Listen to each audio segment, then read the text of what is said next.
अस्सलाम के हाल आपका। अच्छा, अभी हम करेंगे जी न्यूमेरिकल नंबर 3.6, ठीक है। और उसके लिए जो है स्टेटमेंट वो मैं आपको एक दफ़ा पढ़ देता हूँ। जब भी न्यूमेरिकल करने से सबसे पहले आपने क्या करना है, उसकी स्टेटमेंट को एक दफ़ा पढ़ना है और दूसरी दफ़ा पढ़ते पढ़ते आपने उसकी साथ साथ डाटा लिखना है, ठीक है। हमने अभी जो किया है वो है 3.6, ठीक है। और अभी हम करेंगे 3.7। आप कुछ देर तक ना मैं वो भी अपलोड कर दूंगा कि आप लोग कितने आसानी के साथ पूरे पूरे नंबर हासिल कर सकते हो, ठीक है, खास तौर पर टॉपर्स के लिए, ठीक है। और जो इजी वे में और जो पास होने के लिए वो भी आपको एक टेक्निक बता देंगे, उस पर अमल करते रहना तो आप लोग हो जाओगे। ये आएगी 3.7, ठीक है। अब इसके लिए हमने क्या करना है, इधर लिखा हुआ जी 2 मैसेज 26 kg एंड 24 kg।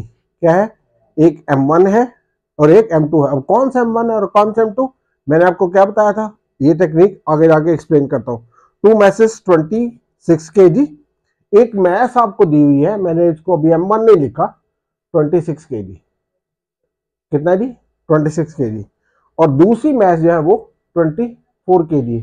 अब दोनों का मैंने क्या किया, अभी नंबर नहीं दिया, M1 और M2 नहीं दिया। अगर ये फर्ज करो ये होती पहला केस टेंशन का, तो उसमें M1 किसको देना था, बड़ी वाली को, क्योंकि एक्सेलरेशन में फॉर्मूला क्या था, M1 माइनस M2। इस वजह से अभी मैंने ना M1 दिया ना M2 दिया, वो मैं आपको आगे टेबल की सिचुएशन बता के फिर बताऊंगा। 2 masses 26 kg and 24 kg are attached to the ends of the string, ठीक है, which passes over a frictionless pulley, ठीक है। 26 kg is lying over the smooth horizontal table. तो जो ये बड़े वाला है ये कहां पड़ा हुआ है, ऊपर, इसको हम M2 कहेंगे। इसको क्या कहेंगे, M2। और जो लटक रहा है उसको हम M1 कहेंगे, ठीक है। जो पुरानी केस थी उसमें क्या था, उसमें जो बड़े वाला था उसको हमने M1 कहा था और जो दूसरे वाला था उसको M2 कहा था, छोटे वाले को। इसमें क्या है, इसमें जो टेबल के ऊपर पड़ा है उसको हमने M2 कहा है और जो नीचे हैंगिंग है उसको हमने M1 कहा है, ठीक है। यही बस इसमें लाइन पढ़ने वाली है। उसने शुरू में नहीं बताया, शुरू में उसने बड़ी टेक्निक इस्तेमाल की। उसने कहा 2 मैसेज 26 kg एंड 24 kg। बच्चे फटाफट इसको M1 लिख देंगे और इसको M2 लिख देंगे, जो कि आपको कहां प्रॉब्लम क्रिएट करेगा, एक्सेलरेशन में। टेंशन में नहीं, टेंशन तो निकल आएगी, वो तो मल्टीप्लिकेशन है, ठीक है। जो एक्सेलरेशन का फॉर्मूला उसमें प्रॉब्लम क्रिएट करता है, ठीक है। आगे जी 2 masses 26 kg and 24 kg are attached to the ends of the string which passes over the frictionless horizontal pulley. Frictionless pulley. 26 kg is lying over the smooth horizontal table. 24 Newton is moving vertically down. इसलिए इसका मन का done होगी बात। आगे जी, आगे क्या लिखा हो जी, find the tension in the string and acceleration. Tension और एक्सेलरेशन आपने फाइंड करना है और एक दफा आंसर आपका टेंशन का जो निकलेगा वो निकल के आएगा जी 125 और जो एक्सेलरेशन का आंसर निकल के आना वो 4.8 ms-2। अब ये आंसर साइड पे लिख दिए मैंने आपको ताकि आपको आसानी के साथ ये हो सके, ठीक है। अच्छा जी, अब हमने क्या किया, इसमें एक जो जी की वैल्यू वो भी लिख दो। वो कितनी थी, 10 ms-2। क्या फॉर्मूला था जी का, और जी की वैल्यू क्या थी, 10 मीटर पर सेकेंड स्क्वायर। अब मैंने आपको पहले भी लिख के दिए, इसमें भी लिख देता हूँ, ठीक है। एक केस 1 है, जो केस 1 थी उसमें टेंशन का क्या फॉर्मूला था, 2 m1 m2 multiply by G over m1 plus m2, ठीक है। टेंशन की जो केस 1 थी उसमें टेंशन का क्या फॉर्मूला था, T is equal to 2m1 m2 G over m1 plus m2। और उसमें एक्सेलरेशन का क्या फॉर्मूला था, वो था m1 minus m2 multiply by G over m1 plus m2, ठीक है। इसलिए जो केस 1 है ना उसमें हमने M1 के मतलब पर्टिकुलर लेना है, जो बड़ी वाली है वो M1 होगी और दूसरी वाली क्या आएगी, M2 होगी। क्योंकि टेंशन में तो मल्टीप्लिकेशन है, जिसको जहां मर्जी रख के प्लस माइनस का तो कोई फर्क नहीं पड़ता, ठीक है। जो केस 2 है ये केस 1, अब केस 2 करते हैं, उसका फॉर्मूला लिख देता हूं आपको। उसमें जो टेंशन है इसमें देखो, इसमें और इसमें क्या फर्क है, इसमें डबल होता है, 2 होता है, और 2 को हटा दो तो सिंपल टेंशन जो सेकंड केस है उसका फॉर्मूला निकलेगा M1 M2 multiply by G over M1 plus M2। बाकी सारा कुछ वैसे के वैसे ही, ठीक है। क्लियर होगी बात। जो इसका एक्सेलरेशन है ना, इसमें देखो M1 माइनस M2 था, इसमें सिर्फ आपको M1 चाहिए, M1 multiply by G over बाकी सारा कुछ वैसे के वैसे ही। तो आप इस तरह से भी अपने साथ ना कोई उसका बना लिया करो तरीकेकार, how to keep it in your mind. Like in case number 1 tension is equal to m1 m2 g over m1 plus m2, and in second case tension is equal to just 2, you can remove and you get the formula m1 m2 g over m1 plus m2. If you want to find acceleration you need to apply m1 minus m2 g, ठीक है, in first case, and m1 will be the big heaviest weight, जो बड़ा वाला है उसको m1 रखना है और m2 को छोटा रखना है, बाकी m1 माइनस m2। अब देखो हर एक में, चाहे वो टेंशन का ये है, चाहे टेंशन का ये है, चाहे एक्सेलरेशन, चाहे एक्सेलरेशन, नीचे m1 प्लस m2 ही आएगा। तो बहुत आसान नहीं हो गया, अब आपने ऐसा ऐसा चीजों को जेन में बैठाना शुरू कर दिया, ठीक है। अब आपके पास क्या आएगा, इसमें एक्सेलरेशन क्या आएगा m1g, इसमें m1 माइनस m2g है, बाकी वैसे का वैसे फॉर्मूला, सिर्फ ये इसको माइनस m2 को हटा दो तो ये दूसरी केस में एक्सेलरेशन बन जाएगी, ठीक है। अब इसको कैलकुलेट करते हैं जी, चलो जी वैल्यूज लगाओ जी। Tension question mark, acceleration question mark, tension का फॉर्मूला सेकंड केस है, लिख दो case number 2, case number 2 table वाली, ठीक है। क्या फॉर्मूला था जी, m1 m2 multiply by g over m1 plus m2। Value लगाओ, m1 की कितनी वैल्यू है 26, ओह सॉरी 24, छोटे वाले को रखना है, ठीक है। m2 कितना है 26, इसमें किसको m1 रखना है, जो टेबल के ऊपर पड़ा होगा उसको m2 रखना है, याद रखो, ठीक है। अब जी g की वैल्यू क्या आती है 10 ओवर 24 प्लस 26, ठीक है। अब हमने इसको कैलकुलेट करना है, इसको करते हैं कैलकुलेटर से मल्टीप्लाई, ठीक है, और मल्टीप्लाई करके इसका आंसर निकाल लेते हैं जी। चलो जी मल्टीप्लाई कर देते हैं, किस चीज से मल्टीप्लाई करना है जी, 24 को मल्टीप्लाई करना है 26 के साथ और फिर उसको मल्टीप्लाई करना है हमने 10 के साथ। ओवरऑल जो आंसर हमारे पास आ जाएगा वो कितना आ जाएगा जी, वो आ जाएगा 6240, 6240 डिवाइडेड बाय, दोनों का ऐड करो मुझे लगता है 50 बनेगा।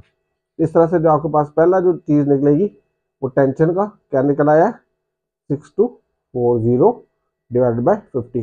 देखो ना 24 को 26 में ऐड किया 50 बन गया। अब आप इसको डिवाइड कर दो जी, डिवाइडेड बाय 50, तो आंसर आएगा जी टेंशन इज इक्वल टू 124.8, जो कि अप्रोक्सीमेटली आपके पास 125 न्यूटन बनती है, और यही आपके पास आंसर गिवन है, ये देख लो, ठीक है। क्लियर होगा बात, दोबारा एक्सप्लेन कर दूंगा आपको, पहले एक्सेलरेशन कैलकुलेट कर लेते हैं, ठीक है। नाउ एक्सेलरेशन क्वेश्चन मार्क था, और एक्सेलरेशन का जो हमारे पास फॉर्मूला था वो क्या था, इधर मैंने लिखा हुआ, ये देखो क्या लिखा दूसरी केस में m1 g m1 plus m2। चलो जी लगाओ जी formula, m1 multiply by g divide by m1 plus m2। तो m1 कितना था जी, m1 किसको रखना है, जो हैंगिंग डाउन है टेबल पे जो पड़ा m2 रखना है। चलो जी 24 इधर, इसलिए इसकी इंपॉर्टेंस है, इधर g की वैल्यू कितनी होती है 10, उसके बाद आप m1 m2 कितना है जी 24 प्लस 26, तो आप इसको मल्टीप्लाई करोगे तो 240 आ जाएगा ऊपर, 24 को जब 10 से किया तो 240 आया। आप कैलकुलेटर यूज कर सकते हैं, इन दोनों को ऐड करोगे तो 50 आएगा। इस तरह से आपने डिवाइड कर दिया जी, 240 डिवाइड बाय किससे किया आपने डिवाइड 50 से, आपके पास ओहो 240 डिवाइडेड बाय 50, आपके पास आंसर आ गया जी 4.8 ms माइनस 2, ये आंसर भी आ गया, ठीक है। अब मैं आपको एक दफा दोबारा एक्सप्लेन करता हूँ, ठीक है, तो आप इसको क्या इसको बोलते हैं, ध्यान से समझो जरा, मैं जरा वीडियो चेक कर दूं।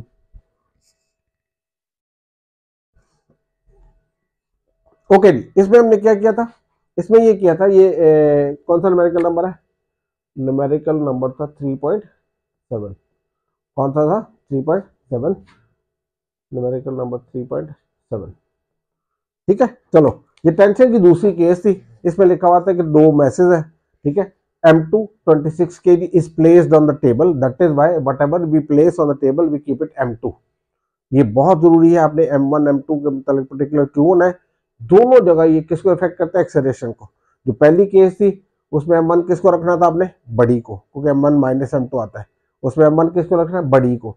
जबकि ये दूसरी केस है, इसमें m1 किसको रखना है, the body with the mass which is hanging down ठीक है, the table which is placed over the table, जो टेबल के ऊपर रखी हुई है, ओवर कह रहा हूँ, which is placed at the table is 26 kg and that should be M2। अच्छा जी, अब आपने पास M2 कितना हो गया जी, क्योंकि टेबल के ऊपर पड़ा हुआ था, ये 26 kg हो गया। Mn कितना हो गया, ये हैंगिंग डाउन था, ये 24 kg हो गया। जो वैल्यू ऑफ जी आपको अंडरस्टूड है, ये 10 मीटर पर सेकंड स्क्वायर होती है। आपने टेंशन और एक्सेलरेशन फाइंड आउट करना है, और केस कौन सी टेंशन की, केस नंबर 2। आप बुक से इसके फॉर्मूले देख सकते हो, वो फॉर्मूले मैंने आपको साइड पे भी लिख के दे दिए, ठीक है। और मैंने इसको आपको ये बताया कि इसको how to keep in mind, like in case 1 tension is equal to M1 M2 G over M1 plus M2 होता है, ठीक है। लेकिन अगर आपने इसको दूसरी केस में लेके जाना है तो सिर्फ ये 2 हटा दो, ये देखो 2 हट जाए, M1 M2 G over same. Plus एक और तरीका, सारों के नीचे, चाहे वो एक्सेलरेशन है केस 1 का, चाहे केस 2 का है, चाहे वो टेंशन है केस 1 केस 2 की, सारों के नीचे जो डिनोमिनेटर में आता है M1 plus M2 M1 plus M2 M1 plus M2 M1 plus M2। इस तरह से आप लोग खुद भी चीजें को जहन के अंदर बनाया करो, ठीक है। अच्छा जी, उसके बाद आपके पास क्या है, जो मैंने आपको बताया, पहली केस में 2 लगता है और इसमें 2 नहीं लगता। इसमें एक्सेलरेशन क्या आता है, M1 माइनस M2, क्या आता है, M1 माइनस M2 G, ठीक है। M1 प्लस M2 वैसे के वैसे आ गया। जो दूसरी केस है उसमें से माइनस M2 हटा दो तो क्या रहेगा, M1 G M1 plus M2। तो इस तरीके से आसान है। अब हमने कौन सा यूज करना है जी, टेंशन का formula M1 M2 G M1 plus M2, ठीक है। तो ये केस सेकंड का हमने फॉर्मूला लगा दिया, T is equal to M1 M2 G M1 plus M2, ठीक है। अब हमने M1 की वैल्यू लगाई। M1 की वैल्यू क्या है, आपको फटाफट दिल करेगा इसको M1 कर ले, क्योंकि पहले लिखी हुई बुक में, ठीक है। लेकिन आपने देखना है तो जो टेबल के ऊपर पड़ी है उसको M2 रखना है। तो M1 कितना है हमारे पास, 24, डन। M2 हमारे पास कितना है जी, 26। ये को मल्टीप्लाई हो रहे थे, मैंने मल्टीप्लाई कर दिया। जी की वैल्यू क्या थी, 10, उसको मल्टीप्लाई कर दिया over M1 plus M2। M1 कितनी वैल्यू है जी, M1 की वैल्यू है हमारे पास 24 और M2 क्या है 26, ठीक है। अब जब इनको मल्टीप्लाई करते हो ना, 24 को 26 को 10 से कैलकुलेटर से, तो आपके पास निकलता है 6240। क्या निकलता है, 6240, ठीक है। इन दोनों को ऐड करते 24 और 26 को, तो आपके पास निकलता है 50, ठीक है। क्या निकलता है जी, 50, ठीक है। अब आपने इस टर्म को 50 से कर दिया डिवाइड, कैलकुलेटर से कर दो, तो tension is equal to 124.8 which is equal to 125 newton approximately. जब आप इसको राउंड करते हो तो ये क्या आ जाती है आपके पास, 125 न्यूटन आ जाती है, ठीक है। तो मुश्किल तो नहीं हुई। चलो अब नेक्स्ट करते हैं। नेक्स्ट क्या है, एक्सेलरेशन फाइंड करना है, और एक्सेलरेशन सेकंड केस में क्या फॉर्मूला है, M1 G M1 plus M2। हमने सेकंड केस का एक्सेलरेशन का formula, now acceleration we need to calculate. A का फॉर्मूला क्या है, M1 G M1 plus M2, ठीक है। ए वैसे का वैसे रहा। M1 की क्या वैल्यू है, M1 की वैल्यू ये 24, इसलिए we have to be particular, because अगर M2 लगा दी तो आंसर डिफरेंट आएगा, ठीक है। अच्छा जी, अब हमने M1 की लगाई 24, जी इसके साथ मल्टीप्लाई कर दिया जी क्या है जी 10, M1 प्लस M2 किया तो 24 प्लस 26 किया, तो आपके पास कितना आ गया 50, और इन दोनों को मल्टीप्लाई किया तो 240। जब हम 240 को डिवाइड करते हैं 50 के साथ, तो हमारे पास आंसर आता है 4.8, जो कि बुक में दिया हुआ है, ठीक है। तो इस तरह से आसान है, मुश्किल नहीं है। आप इसको जरा स्क्रीनशॉट ले लो, मैं वीडियो देखता हूँ, फिर इसको रब करके नेक्स्ट न्यूमेरिकल करते हैं। आप देखो जरा इसको अच्छी तरह से, ठीक है। कोशिश करो कि ज़्यादा से ज़्यादा पढ़ाई करो, मेहनत करो, ठीक है। इतना आसान नहीं होता, लेकिन ये है कि माँ बाप बड़ी मुश्किल से मेहनत करते हैं।